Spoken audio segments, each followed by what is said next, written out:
When I found Jenny, part of me was like, oh no, there's already another OT here. I need to kibosh this whole thing. Like she's got the corner on the market, totally catastrophizing. Then on the flip side, I was like, oh, there's proof that an OT can do this and this is going to work. In this episode, you'll hear me have a great conversation with Jenny and Krista. They're both occupational therapists turned copywriters, and they discuss the dynamics of their professional relationship and the balance between collaboration and competition. In this very small niche, it could really be easy to fall into this scarcity mindset, but they've worked really intentionally to maintain a good relationship that brings much abundance. They explore their individual journeys in the field, the importance of finding one's niche, and the challenges that they faced when their paths intersected. The conversation delves into dealing with professional insecurities, the role of AI in copywriting, and practical advice for marketing occupational therapy services. You will gain insights into the value of collaboration, the nuances of creating effective marketing strategies, and the necessity of being courageous in your business. Both Krista and Jenny have put together a free resource for you, and I'm going to drop that in our new Facebook group. There's a new Facebook group specifically for the Brave OT podcast, and it's called the Brave OT Podcast Let's Discuss. So jump in there. We're going to have some conversations. We can keep that conversation going. Now, before we get into the episode, I want to take a quick moment to talk about Jane, a clinic management software and EMR. As a clinic owner or practitioner, your main priority should be caring for your clients, not worrying about EMR costs.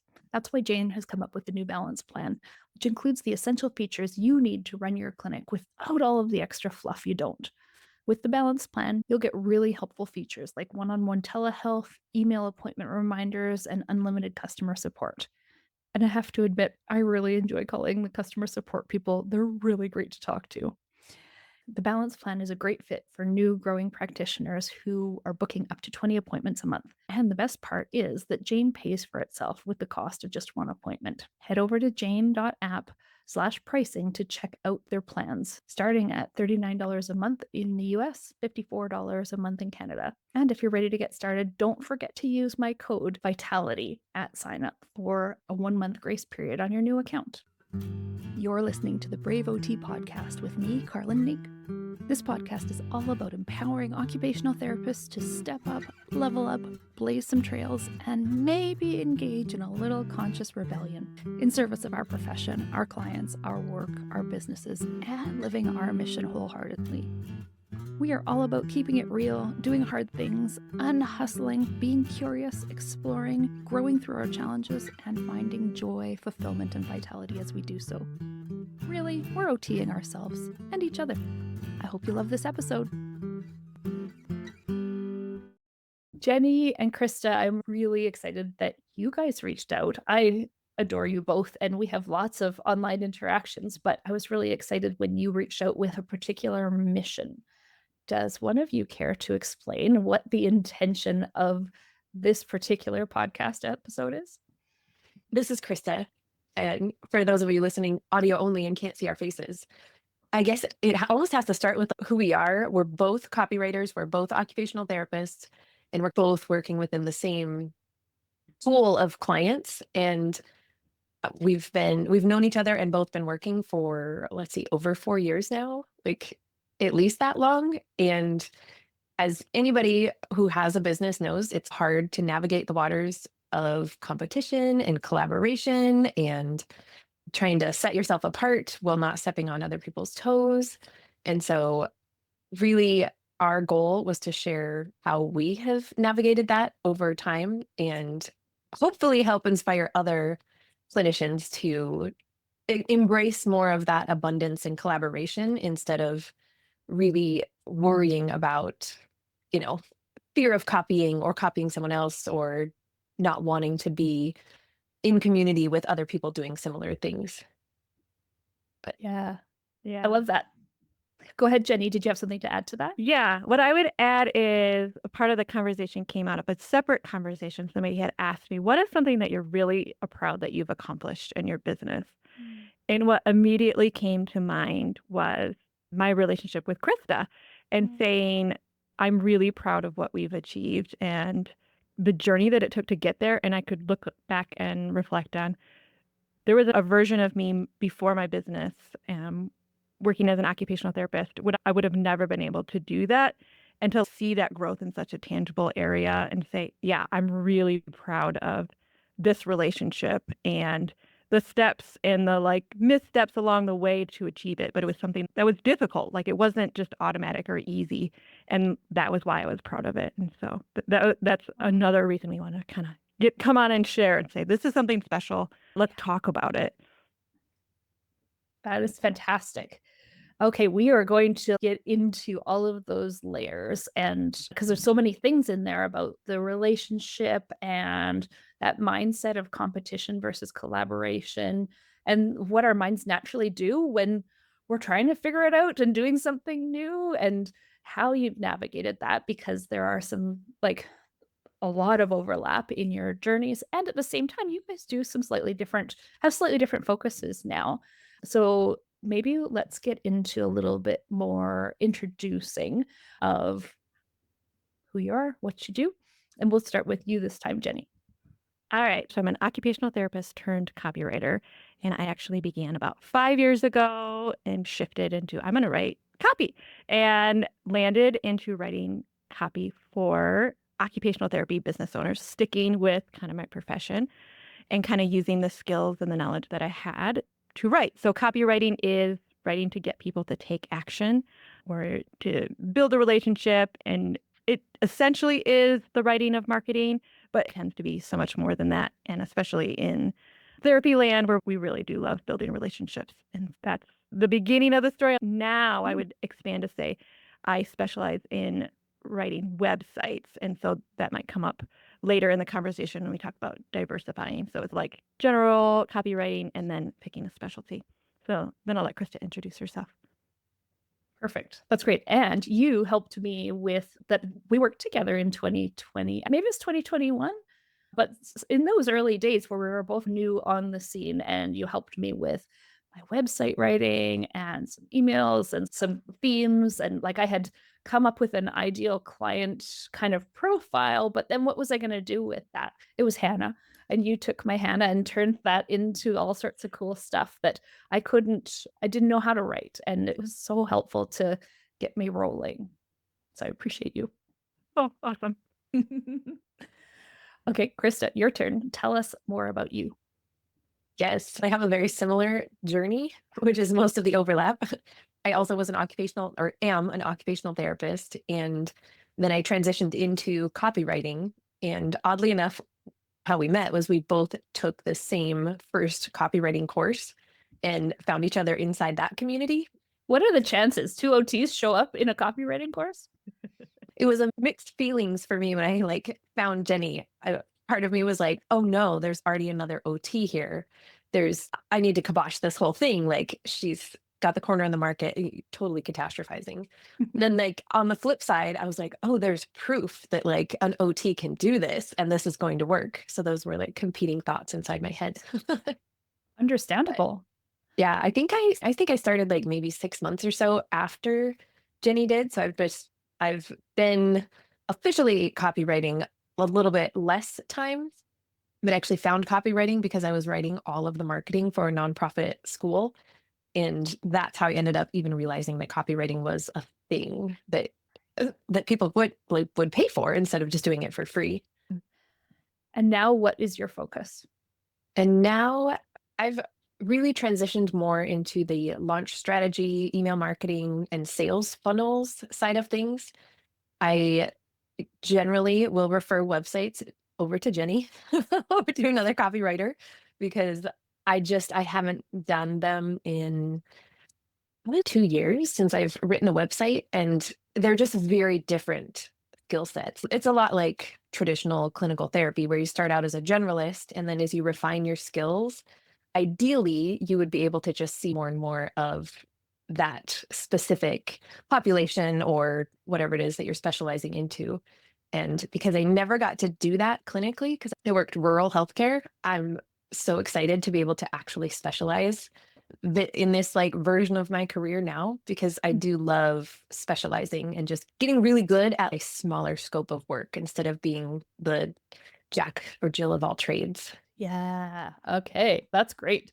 And you've also helped me with a lot of my copywriting as well. And you and I met in person in Florida at the OT Entrepreneur Summit, and Jenny was there too. We met in person too. But Jenny and I had already known each other from our previous interactions, and then you and I met there, and you joined Activate Vitality, and we did some service exchange too. And so that's been super helpful for me too, because you've been inside my program, and it's helpful for you to tell others what the magic is in there that I have trouble telling others. Because I can't see it. I feel it, but can't describe it. And so that's been a helpful ongoing relationship too. I'm grateful for you. And the hardest copy that anybody will write, like the hardest marketing materials, is your own marketing. It's ridiculously hard to write about your own self, your own program, your services. It's just really hard.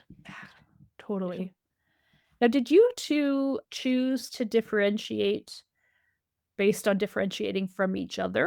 Or was it a more of a natural evolution that your interests just took you in a couple of slightly different directions? That's a great question. And it was a key part of our journey.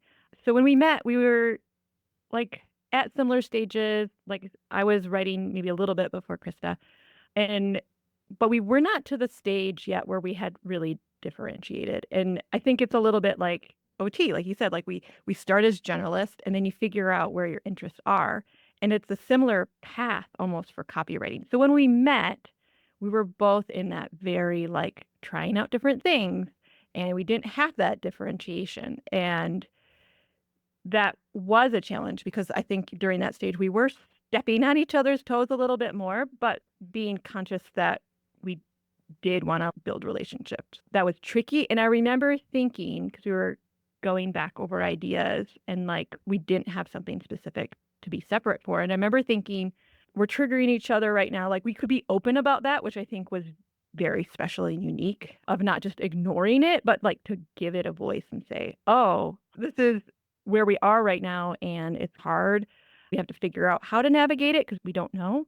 And I remember thinking in that time of, we just have to be patient. Like we have to give each other a chance to grow up in some ways. Not grow up like, but grow into our business, grow into this identity that we're working on. And so at that point, we could actually share maybe a little bit less about what we were doing or thinking, because we had to give each other that space to find it and to put words to that and do it and implement it. And then it was a relief when we each kind of settled into a different area, but we knew that it was organic. It was not necessarily, Krista has picked launch, I need to pick something else. It was, we gave each other space to do that independently. And then we kind of landed on our own answers. And that was beautiful. And then our relationship could shift again. And then we could refer, because when you know what your area of specialty is, and what somebody else's is, that's when referrals become much more powerful of like, oh, I know somebody who's better at that than me, go over there. And it's a good feeling versus a competitive feeling. Yeah, that's it. There is plenty of work to go around. But at the same time, when you're building a business, you're still trying to be seen and get a bit of it. And so it can feel more scarce in those times, which can feed those kind of ego-driven, oh, this can't be my friend, this is my foe sort of thing. But at the same time, you guys have this natural, like both of you have a personality that is naturally collaborative and naturally not one to overpower anybody else, that there's a gentle, kind supportiveness to the way you do all things, in my observation.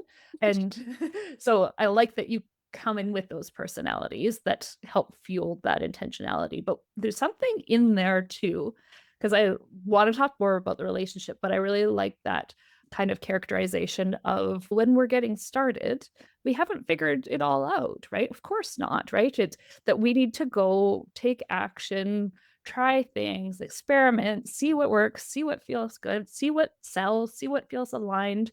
And in that journey, we're creating a niche, we're creating an identity for our business. And so many OTs that we all encounter, think we've got to have that whole thing nailed before we start. And like the idea of starting with a very specific $5,000 website to get you started before you've even had a client, I generally advise against it. What's your take?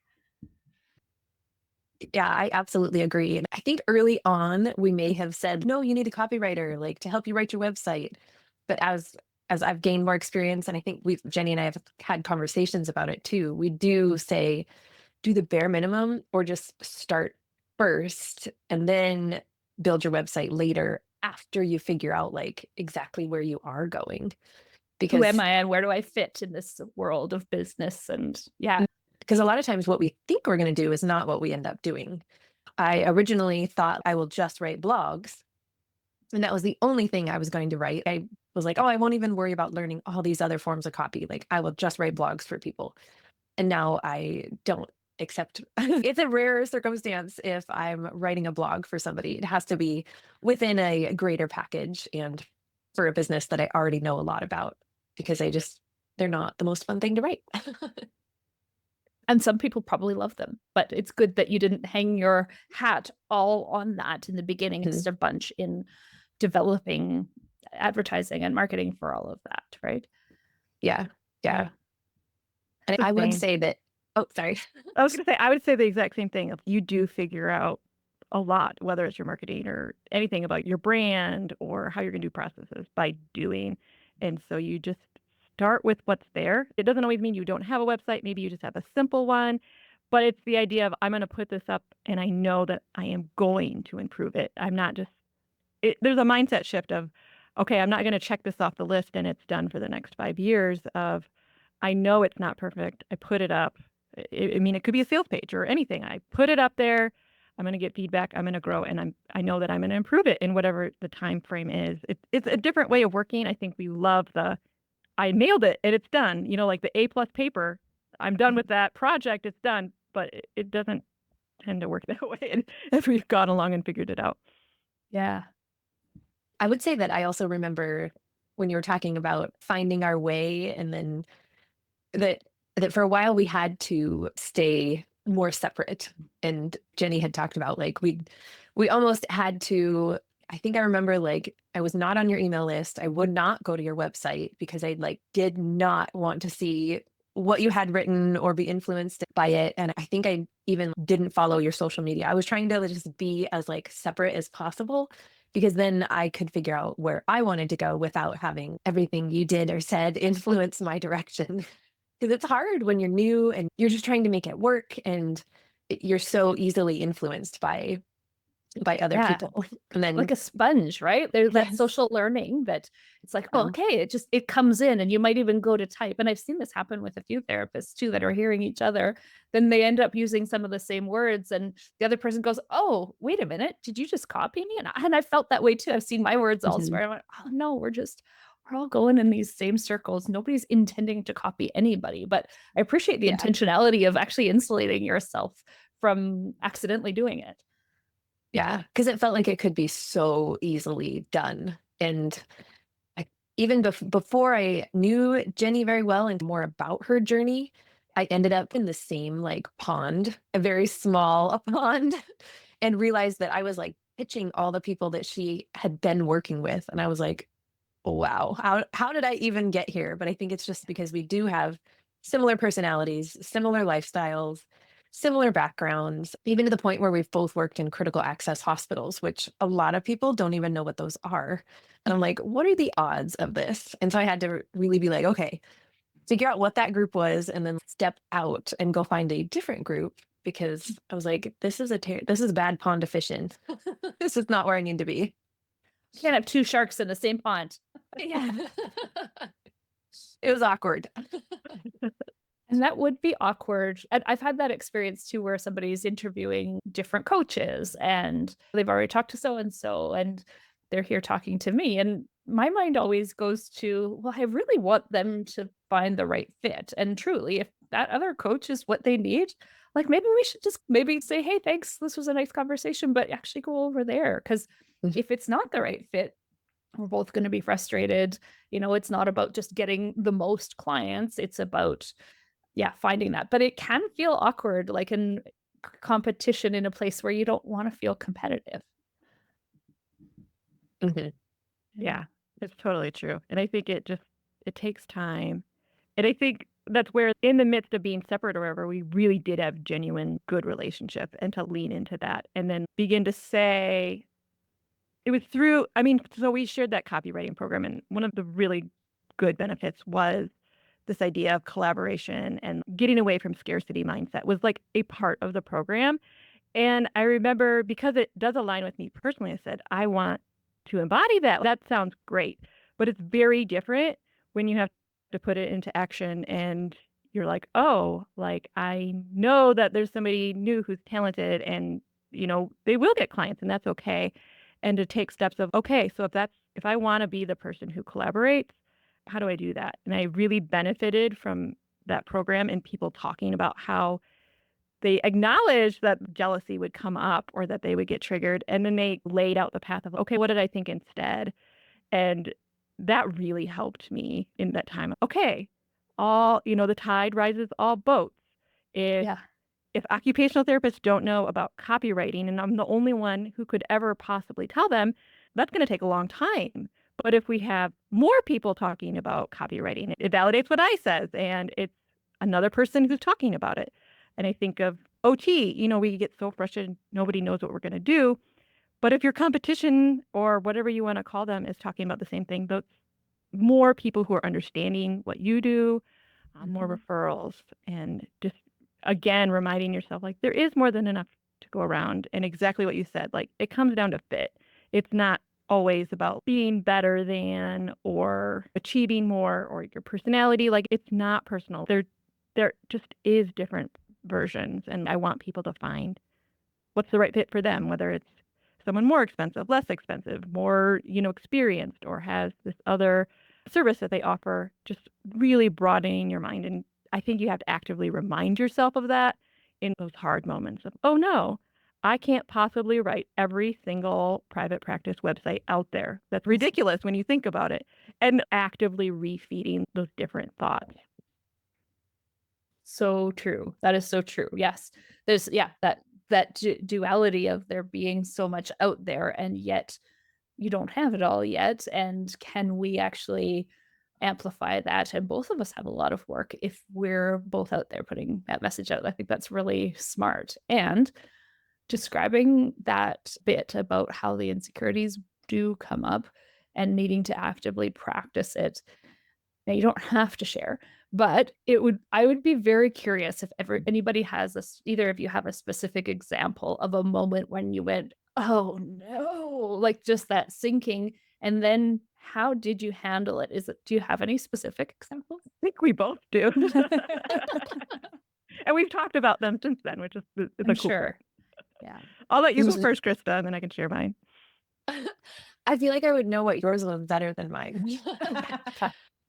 But I do remember I was working ongoing with a client and doing quite a bit of work together. And then that client mentioned that they hired Jenny to write their website.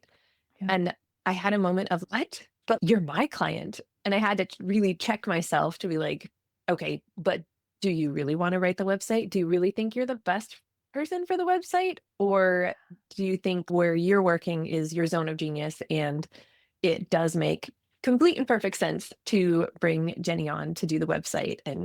But the initial reaction, gut reaction, was that I wasn't good enough. They didn't trust me. Just all the feelings about it. And then I had to kind of step away from those and be like, but that's not even the copy that you're trying to write more of.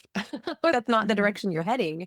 So why are you getting a little wigged out about it? It didn't even make sense when I actually stepped back and looked at it, inside myself. So I'm hearing that you felt the feels, then opted in that moment to step back to gain perspective and then reapproach with kind of some like cognitive reframing. I suppose that would be like, okay, realistically, here's another take on it. And that felt true to you. And this wise person named Carlin Meek taught me how to do these things. What? Unsolicited plug.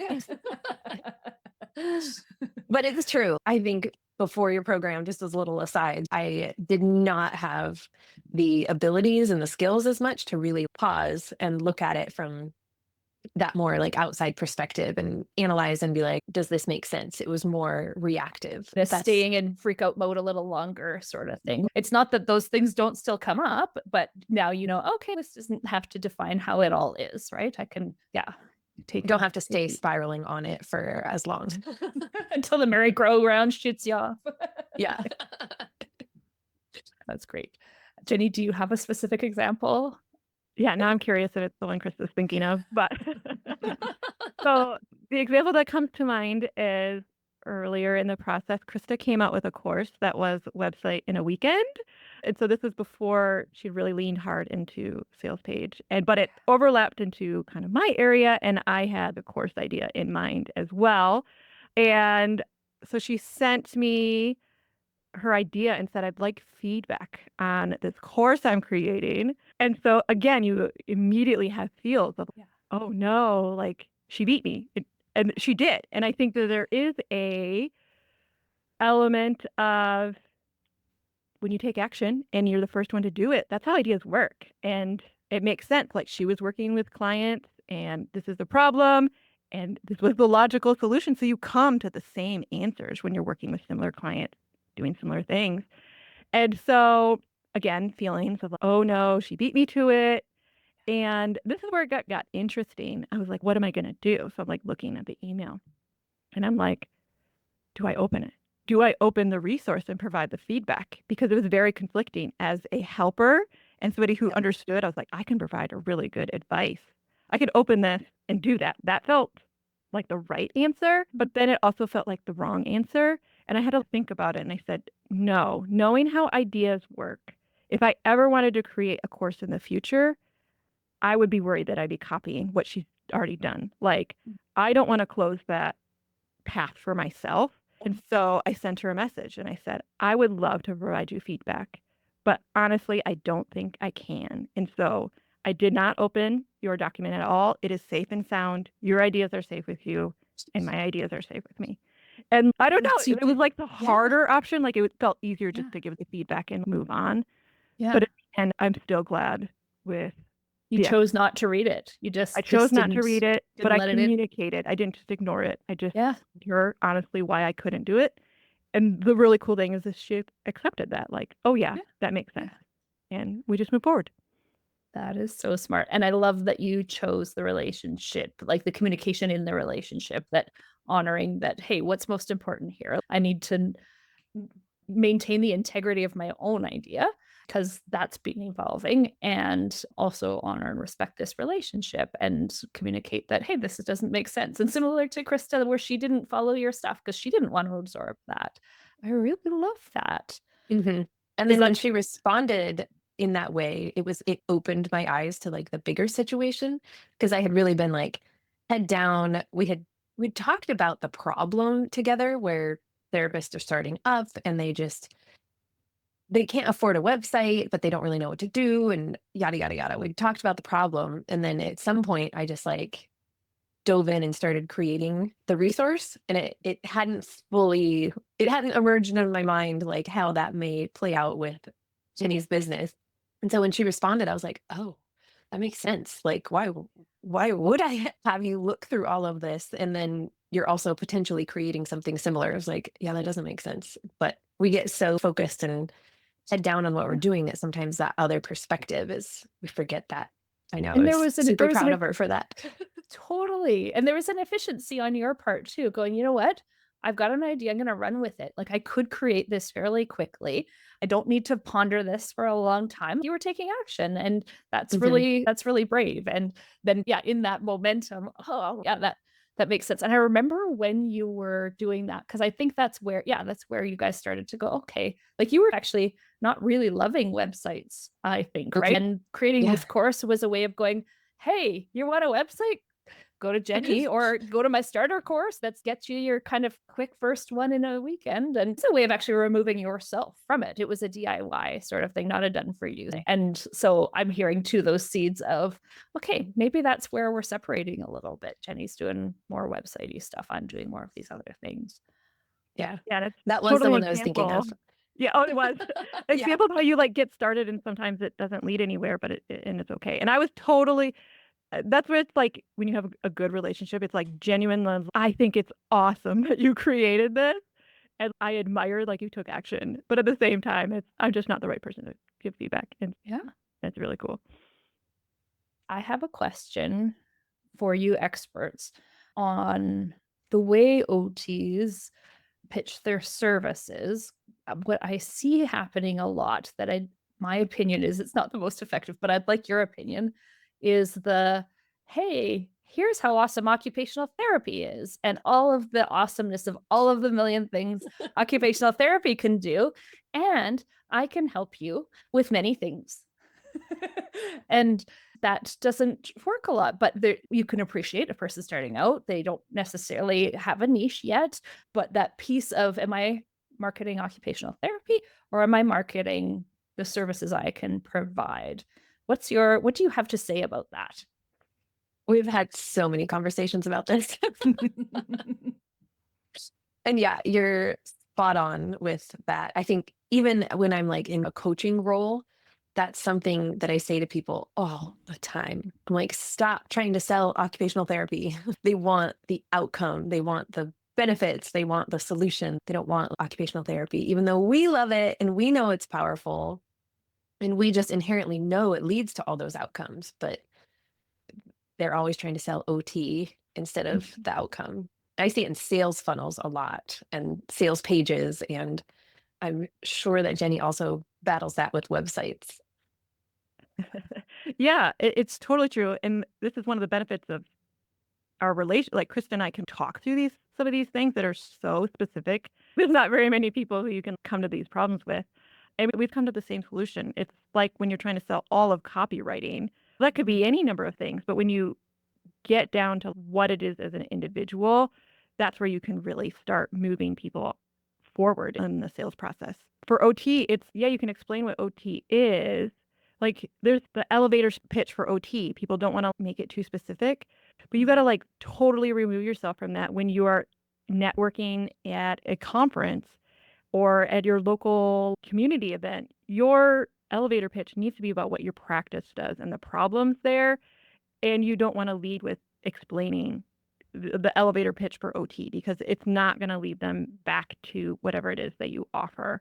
And so I think we really just need to separate the two. There is a place to promote OT as a profession and talk about it. OT month is great. If you're going to do your marketing, like maybe you do some posts on what is OT during that time, but it's a separate bucket in your mind of, okay, how do I sell my business and the problems and solutions?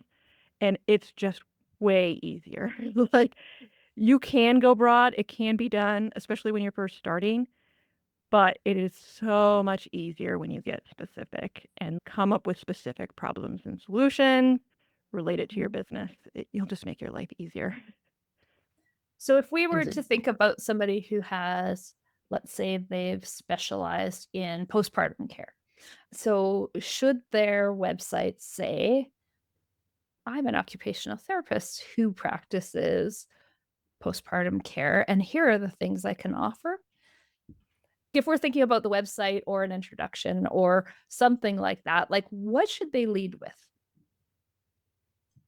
They should probably lead with whoever their person is to start with. I think you can wrap all of these ideas in. So like you can introduce yourself, I'm an occupational therapist who, and then really position it as who does what, and they can grasp onto that. I think our profession does give us a certain amount of credibility. And so that's where you're going to insert it. It adds credibility. I have a degree. I'm trained in this. But always coming back to these are the people that I best serve. These are how I can help you and make sure that is maybe most prominent. So it's not an either or, but it's just understanding what is the purpose of saying you're an OT. And you could incorporate that in there as long as you don't make it the main point, right? This is what OT does for you. Like just positioning it that way makes a huge difference. But yeah, a lot of our marketing is in layers, right? We want to do everything again with one thing, but we can layer it in different spots. And it's more about how much you talk about something and what is the main focus. Yeah. I feel like I could see your SEO wheels turning as well over there, Jenny, as you were trying to see, that's decide the how to outcome. answer. There's like the messaging part, and then there's SEO or search engine optimization so that people actually find your website when they are searching for things. And so that can sometimes conflict. And then that's where you do want to have occupational therapy in there somewhere if that's what they're looking for. But it gets tricky. That's why we do what we do. It's because It there's really is. Yeah. lots of layers and lots of nuances. Whereas in a sales page, that's less likely to be something that somebody Googles for and then just finds. Usually they find you on social media or a YouTube channel and they go along the journey and then get to the sales page. So they're already a little bit more educated when they get to the sales page. So you put the pieces together differently because I'm not trying to get Google to bring you straight there. Right. Whereas on a website, you have to think of what are they searching for? And then how can I get them here based on that?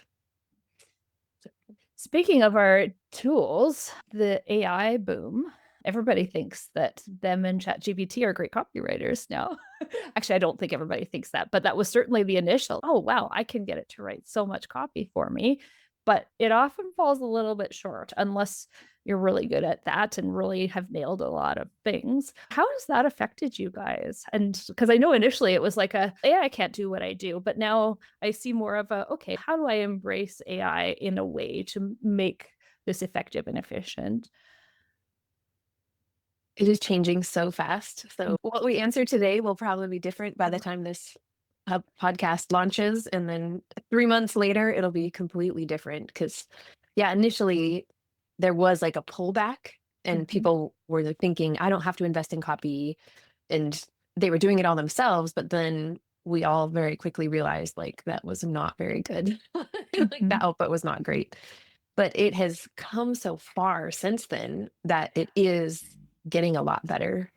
So it's a tool, and I still what I see with therapists, especially newer, is that they are going to ChatGPT first and like really trying that route. But if they don't put enough of their own thoughts and own perspectives in, then they're getting the same kind of outputs as everybody else is. And then that feeling of copying and, oh, they're saying the same thing I am. They stole my post. There's a lot more of that because it's all just generic out of ChatGPT. It's telling us all the same things.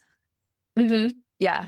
Yeah. Especially if you haven't really put in a lot of your own information and perspectives. So there may or may not be something coming soon from my business to help support therapists in this area.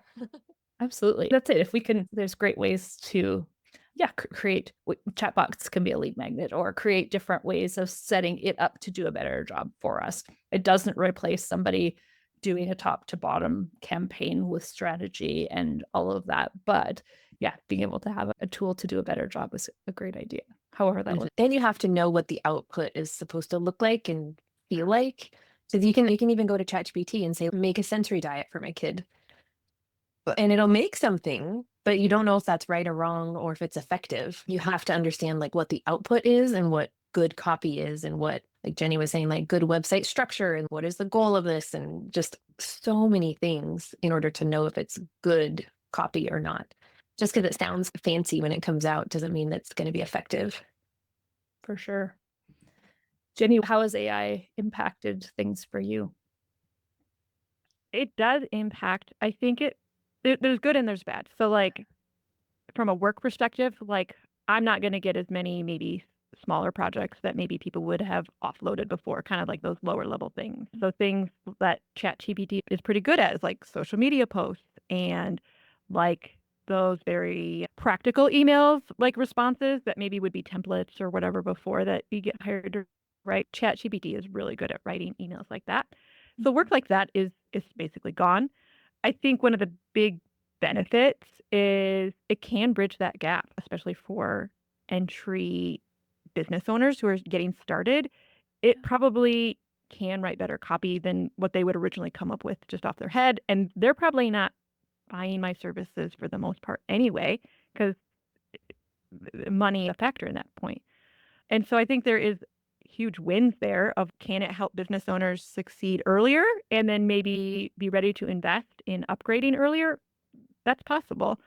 I think it's bridging the gap, but then there's still room for a copywriter who can really drill down into what it is that makes you unique and what is your perspective, and like really helping somebody hone that, because that is what you're not going to get from an output. You have to, as a business owner, maybe with some guidance of a copywriter or coach or whoever that guidance is, of get to that level of perspective.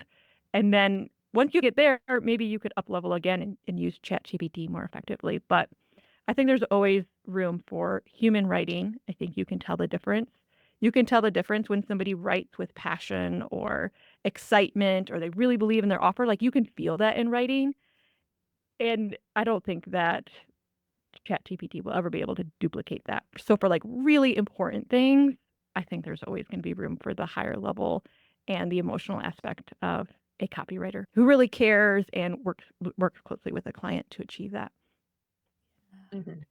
And it still takes a lot of time, because I've had people say, why won't they just use ChatGPT? And I was like, the people I work with are extremely busy business owners. Like, usually they have a practice and then they also have an online branch to their business. And the reason they're reaching out to me is because they're maxed out, and they don't really want to sit down with ChatGPT and go through enough like renditions and feedback and changes, and to then put it together on a sales page and know that structure is the right way to go. Like, they don't want to do it because they're It's maxed out true. and they have better things to do. It's so true. I've really wanted to use my podcast to be my long form content that I enjoy making, and then use AI to turn that into short form content. And that seems like really reasonable and should be easy. But it's not. Like, it's Mhm. really not. Or I'll get reams of stuff that isn't quite right. And then where do I put that? And then I did that already a couple months ago. And there's another chart somewhere with a whole bunch of ideas that kind of missed the mark. And I can't even find one to use. They all need some refining. And I love the idea, but I'm finding there's just, yeah, it's just often misses. And I still need somebody to help me do those things. Yeah. It's so And I, hard when it misses to figure out, like, why does it miss the mark? It's like really hard to figure that out. I had a like email that I wrote a while back, and I use it for editing. So like to find my typos and commas or whatever. And I did it in a chart. So it's like what you had before, and then it gives its recommendation. And I went through and I rejected almost all of the options, because what it took out was like how my client talked and wrote that was more natural, or like terminology that really mattered to their things. So it was pulling out all these things that was actually what made the email special. And that's when I knew. I was like, oh, it's done. Like, I'm not going to change to that. And I didn't find editing errors. So those are the key things to keep. Interesting how that works. yeah. And it can get so close on some things. And then when you read it the first time, you feel like it's good. But then when you actually walk away, come back and reread it, you have this feeling, like you're saying, where you're like, what? This isn't quite right. But what is right? And you like almost can't reword it yourself. And Oh, it's hard. I had that where I did a preliminary, like I was working with a virtual assistant. And so I did that. I did a whole bunch of back and forth with an AI that's actually trained for marketing too, and did a bunch of stuff. And it gave me a bunch of themes that I could then give to my VA to turn into useful posts where she's got more knowledge of my brand and those types of things. And and I looked at it, I was like, hey, this is really good. Okay, this is a really good, she could do a lot with this. And she started producing all of these posts from it. I'm like, what? No, what? How did you like? And I went back and looked at the output, and sure enough, there was some stuff in there where I'm like, oh, I don't use that word. We don't talk about that. And it was like, yeah, work-life balance and burnout are two words that I'm like, I don't love like that. I think that work-life balance is a bit mythical. And I've just been trying to steer away from having clients that are in full burnout. So if I talk about burnout, it's maybe that burnout's looming, or there's like on and off the burnout cycle, but actually people actively in burnout need to do something different than I offer. And so I was getting a bunch of posts about work-life balance and burnout. And I was like, oh, we can't use those. And I missed that they were in there. Because you get so much sometimes too that we can't sift through it. And just more and more information is not always helpful. But I do think it's improving. So we'll see in 6 months from now. It's where way we're better at. than it was a year ago. That's for sure. Yeah. Yeah. Yeah. And we're better And I do prompters. we are better prompters. And I like creating those specific GPTs for very specific tasks. I think those do a much better job at whatever that little tiny task is, like a subject line one and a blog writer and an email writer, and just like a different GPT for all the different tasks works better if you can make those. That's the tricky part right now. So for people who don't know so in the paid version of ChatGPT, you can use these different GPTs where you could create some GPTs that are custom for you. And then there's a bunch of GPTs that other people have created for all kinds of things under the sun. And so those are pre-programmed to get ChatGPT to show up in a certain way. And people load it with a bunch of instructions so that it will give you a certain type of input. And so, Krista, are you saying go create some of your own GPTs for different tasks? If you know how. Like that's the hard part, because they do take a lot of very explicit instructions and a lot of trial and error, like everything else. Try it a bunch of times and see what kinds of outputs you get.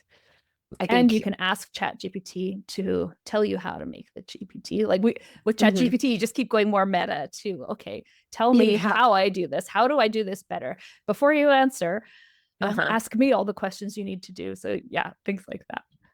Yeah. I think an easier reach, like on the paid ChatGPT still, is to create a project, and all your marketing lives inside that project. And so you've just loaded a bunch of files of like email examples and a bunch of files of social media post examples. And so it has all of that and all about your brand, like your whole brand identity and all of that, all inside that project. And then it can get you most of the way there on some different things. But again, you have to put in quality copy and examples in order to get out quality copy. So yeah, that's tough.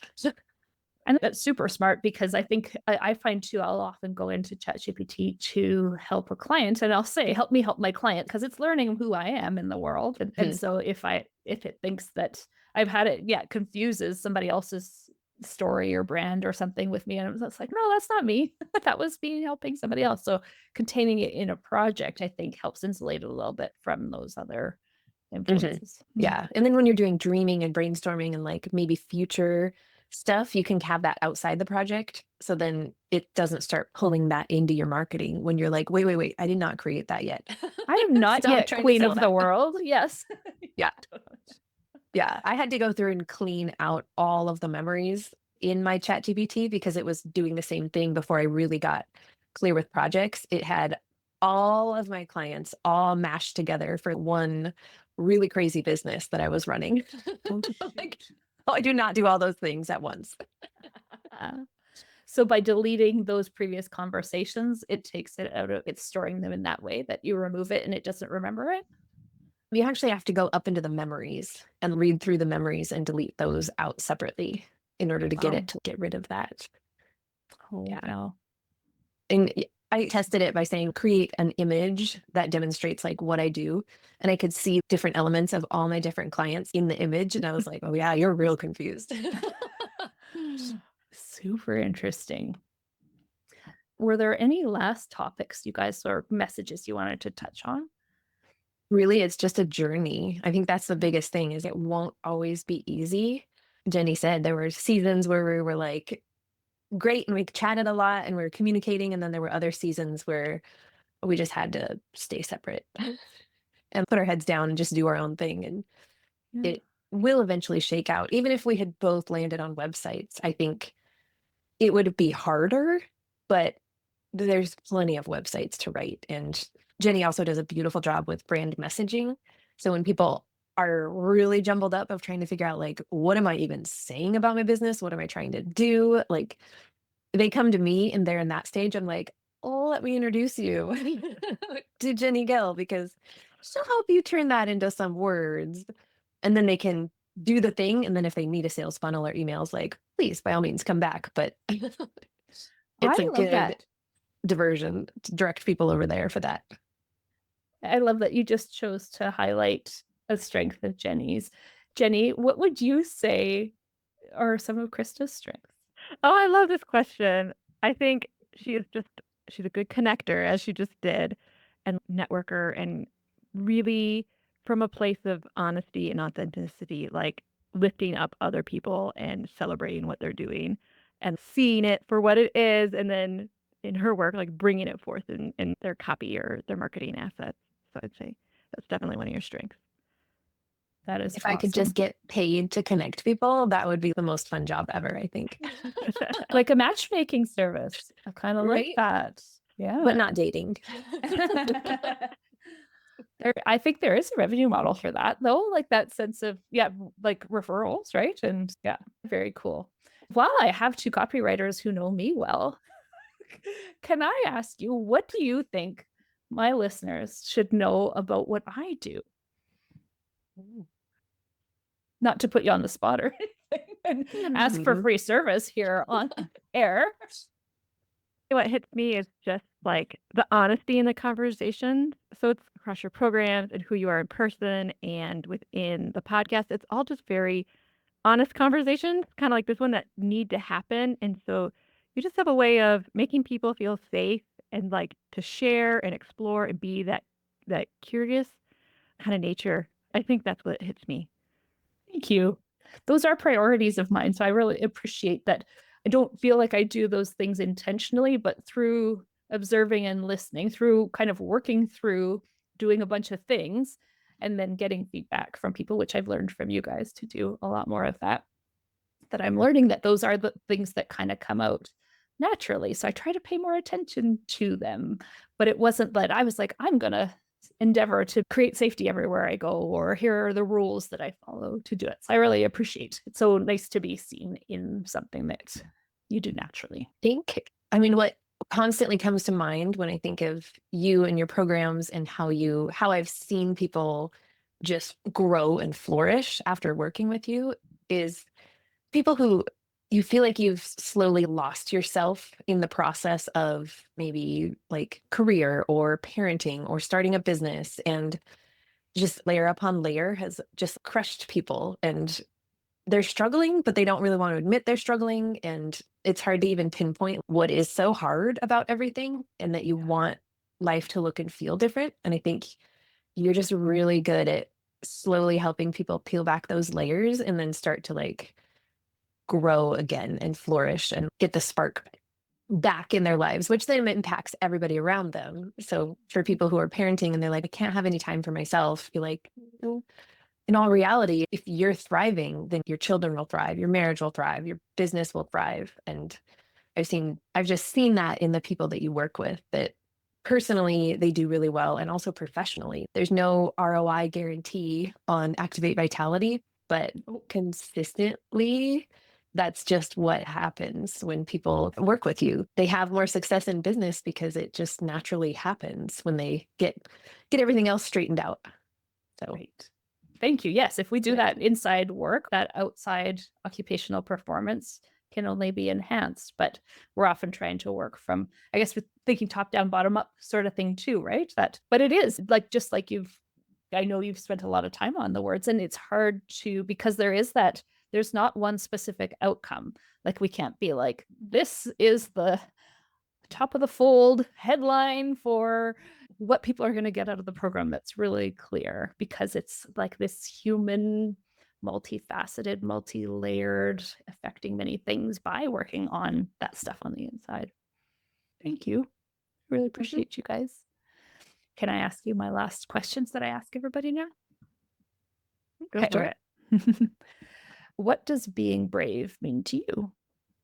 To me, being brave, it's about doing probably the hard thing, and there's like an action to it, and there's feelings incorporated into it. It's not always the easiest thing, but you decide to like go forth anyway. So it might not be easy because it's not guaranteed, or it might not be giving feedback isn't always easy to do, but it helps somebody, or putting yourself out there. I think that's a big one. Of showing up online, like saying something that's controversial or your opinion or matters, like those are all hard. And so those take bravery. So there's big things and small things that you just have to decide to do even when they're hard. Doing the hard thing. That's the right Mhm. thing. Yeah. Yeah, and the right thing. Yeah. Thank you. Yeah. Krista. Very similar. I was thinking it's doing things that are uncomfortable, but to put it in like Carlin language, that are value aligned. Like I have to do this thing because it is aligned with my values, but it's really uncomfortable to do. Yeah. I think that's brave, and it's hard. That's okay. It is okay. Yeah.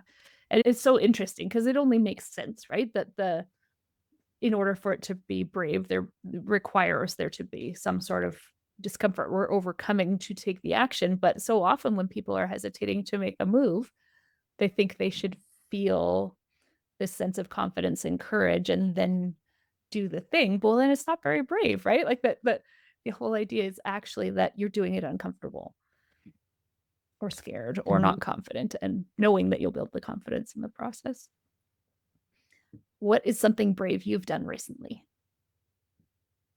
Okay, so I was like, okay, I got to think of something big and brave I did, and I was like, no, that's not, it's not the answer. So a lot of it is just like when I think of what did I do brave this week, it's like the everyday tasks that still scare me. So I immediately thought there was a project that I wrote for a client, and it was like, I'll say push the edge, but like it's a little bit, either they're gonna like it or they're gonna hate it, right? But you got to take that chance. And so hitting submit and sending it to the client, that was a moment where I felt brave. Or another one is giving feedback, and like I do website reviews and giving feedback, and like I could tell them it's great, but that doesn't help them. So I'm going to be brave, and I'm going to deliver the truth with kindness. So those were my small moments of bravery this week, and being on this podcast. Yes, for sure. Finally bringing it out to a platform, because it's hard and the conversations are vulnerable and it is tricky. And you And too actually chose a vulnerable topic that you came to me with and said, hey, we want to talk about how this relationship was hard and like what we did with it could have been so hard, and you navigated it, and the vulnerability of that is the story you wanted to tell. And I love that. And it was hard. I think there's probably a lot of small moments that we almost don't even remember also, of feeling like, oh my gosh, I can't, she's doing that, or but I wanted to do that. And just, or you see a client and like maybe you've interviewed a client and then you see them pop up and say, I'm working with Jenny Gill and she's amazing. And it's that pang of being like, why didn't I get chosen? There's just a lot of that, and it happens. I've had it. I've experienced it too. Something brave I've done recently, it's those little moments that are coming to mind, of hitting submit for copy never gets like less scary, in my opinion. At least it hasn't yet. Or even negotiating terms for projects. I think that is scary too. Reaching out to some like medical technology companies, that is really scary because it feels really a lot safer just working with other therapists. But to reach out to product companies and tech companies, that's been scary. I've been doing a little more of that. I bet. Yeah, that would be scary because you're picturing a corporation on the other side of the email, not, Carlin that you've talked to a million times, or yeah, that's great. Can I share something brave I've done recently? Yeah. I have been asked to speak to and it's through my connection with the Jane app, that they're really good facilitators and collaborators, and I'm going to an event with them in Palm Springs in a few days, actually. So I'm super excited about that. But they set me up to do a talk to a group of wellness professionals through Healthy Seminars. And I did that earlier this week. And it was mostly acupuncturists who were there, and they wanted to know about entrepreneurship and, in talking to Lauren, the owner, beforehand, what are some of the struggles? And it's all the same struggles the OTs are having, right? About trying to, who am I as an entrepreneur, and how do I prioritize having a business when really I just want to help people, and people don't understand what I do or my value, and then I undervalue myself. I was like, oh yeah, I can talk about those things. I already do. And I did that talk, and I did a similar talk in a course for another fellow who has a wellness professional course. And so it's been fun to also go, okay, I have something of value to share with non-OTs, and it translates well, it lands well. People are really enjoying the content. Some of the stuff that a lot of OTs think is basic too, they're excited about because they haven't heard it before in the way we talk about it. And so that's felt brave. And that's, come from building a few connections through a few different gatherings. That's awesome. So cool. Thanks.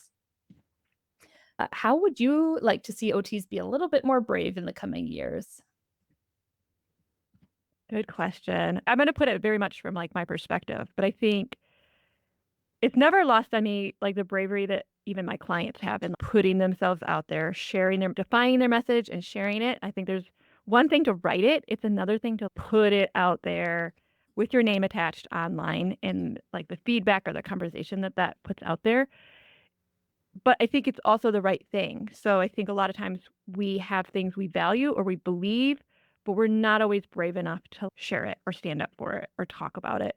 So those moments. And I think leaning into that bravery, at least from my context, would make a world of a difference, to just honor the bravery that takes and say, okay, this is the right thing to do or share. This is a bonus question. If you could be like a little helper on their shoulder in that moment where they're going, I can't put this out there, what would you say to them? I would say if you've done the work to make sure that this is really what you want to say, you're not just like typing it up, or you didn't come up with an idea and you're sharing it out of emotions. But if you've done the work to dig in and say, this is important, this is what I believe, what I want to say, it will feel scary to hit like that submit button. Like we're talking about submitting to clients, the same thing when you're posting online. But if you've done the work, then just hit it. Some of the stuff can be deleted if you really change your mind, but it just takes bravery in that moment. And it's so true. Those things that where we hesitate and go, ooh, is this a little bit too out of the middle of, the sort of typical things people see? Is this going to alienate some people? Is this Mhm. too much of my opinion and not necessarily towing the line? It tends to be those things that really draw those specific people who are really connected with who you are. And it's scary because you may turn away some people, but those might have not been the ideal people for you to work with. And so while I don't say, hey, go out and be edgy all over the place, it does tend to be, in my experience, those places where I'm just pushing a little bit more into an authentic opinion than a generic thing that calls out my people. Yeah. And I think Mhm. it's especially hard for OT because we're Yeah. trained to, you're going to get along with all these different types of people, right? And we're Yeah. going to be generalists, and we're trained to empower others. And so it really, it's an extra step, like you said, to just lean into that because it feels extra hard, I think, for us. Yeah. Do you know something that strikes me in that response and in my work with both of you too is that while copywriting is your skill and marketing strategy that goes with that is your skill, you're often being asked for bigger business strategy in the process where a person's going, I can just put 20 services on, right? That makes sense. And you might be like, here's why, maybe kind of narrowing that down, or here's why, but it's edging into business coaching. And that's going to be probably uncomfortable sometimes because you're not claiming to be a business coach. And similarly, too, I don't really identify myself as a business coach. I'm more of a person coach, but for people with businesses. So I do weigh in on things, but how do you navigate that overlap? It really Uh, depends on how far they are. If because I think Jenny always does discovery calls too.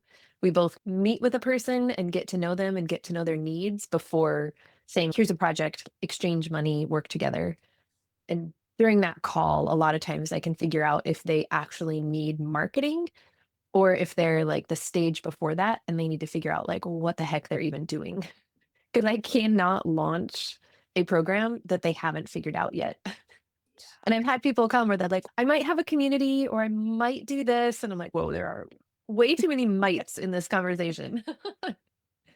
And then I can provide resources and referrals to help them like refine what it is they're selling, or even just do like a founding launch, put it together enough to throw it out there and see if it even works. And then come back and we can put together the whole sales funnel once you've proven it. Because That's there's no smart. reason to invest in an entire big sales funnel when you don't even know if you like providing it and you don't even know if people want what you're selling. Just because we think it's a good idea doesn't always mean our clients actually want it. Totally agree. We've talked about this a lot of like, how do you pull those apart? It's way tricky in practice. And I think Krista and I have probably both made many mistakes in over delivering. And like to get to the copy, we had to do a lot of steps before we got there, and we didn't get paid for those. So for me, part of it has been adding in a brand message offer. That's some of the earlier steps, or adding in like a brainstorming session where you can help people with some of those earlier steps that come before copywriting, so that you get paid for some of that, because it's a lot of brain work that goes on behind the scenes, whether it's the business owner or the copywriter asking the questions and filling in the dots. Yeah. I'd say that's like an ongoing journey for me, because it's not a simple thing to solve. I do love people who have worked with a business coach, because you can tell the difference. They'll have more of those pieces in place. So that's always a green flag for me. I If they've like worked with a to, business coach or if they've hired somebody before, those are both yeah. like huge green flags in just their personal and business growth. Then you Mhm. know they're probably in a good spot for copy. That makes sense. And I also appreciate how, while, yeah, it would be great if they had a business coach, both of you thought, what is the offer I could offer that they're ready for? Rather than say, no, go and spend all your money on somebody else. And they may or may not come back to you, which sometimes is the right thing. But Mhm. if there is something that you can offer that's just the right size for their readiness and start to build that relationship, it's good business thinking to think through, okay, I could sell you this thing, but oh my goodness, that's not going to come very easily because you haven't done these things. So why don't we start here? And that's a smaller bite that could get you rolling and see where we go from there. You guys are so smart. Now, I know you have ways for people to connect with you. You've sent me some links to share. Tell me about how you would like the people to reach out to you and for what. Like we talked about, my focus is really on sales funnels and email marketing, sales pages, that whole side of the marketing arena. And so most of the time people come to me after they've kind of beta launched a program and they've proven that this thing can work. It is what they want to offer and it actually does help people. And then I can help them put together the whole funnel to get new leads in, teach them about building that connection and educating to make sure it is the right option for them. And then the sales page, which is in theory and hopefully the point where people are ready to buy, they read the sales page and they go, oh my gosh, like you've been reading my mail. This is exactly how I'm feeling. Yes, I need to be in this program. And that's the part of marketing that I like to focus on. And you can Yeah. reach out on Instagram, on LinkedIn. Pretty much everything everywhere for me is Krista Frahm Agency. So Yep. you can put that on Instagram or LinkedIn or even my website, my email, all of the things. And I will share those links below. And you also sent me a link to a free training about testimonials. Yes, currently I have a testimonials training. There will be some new free resources coming out soon when I get them ready, but testimonials, especially when you're like thinking about all the stuff that ChatGPT creates, testimonials still are like marketing gold because they're the actual words of actual clients and they just connect better with people. So using testimonials, knowing how to format them and where to put them is just really important. So that's why that training was created. Thank you. And there's a link to it below in the show notes. And Jenny, tell us a little bit of how and why people should reach out to you and what you have to share with them. Yeah. So as you've heard, they go different stages, but we have the brand messaging, which is working with people on their mission, values, defining their ideal client, kind of all those foundational pieces that you're going to plug in anywhere. So people do that at the beginning of stage of business, or if they're growing their team and they want to be able to pass on good information, or they'll plug it into ChatGPT and get better outputs that way. After that, I do stuff around websites. So website audits or reviews, which is helping people find the improvements that are the easiest to make. And then I do full website writes where we put it all together and we write somebody's whole website. Let's see, where do I share? I share Instagram sometimes, LinkedIn sometimes, and they can visit my website as well, has some additional information. And my freebie that I shared is the mistakes that OTs tend to make when writing copy.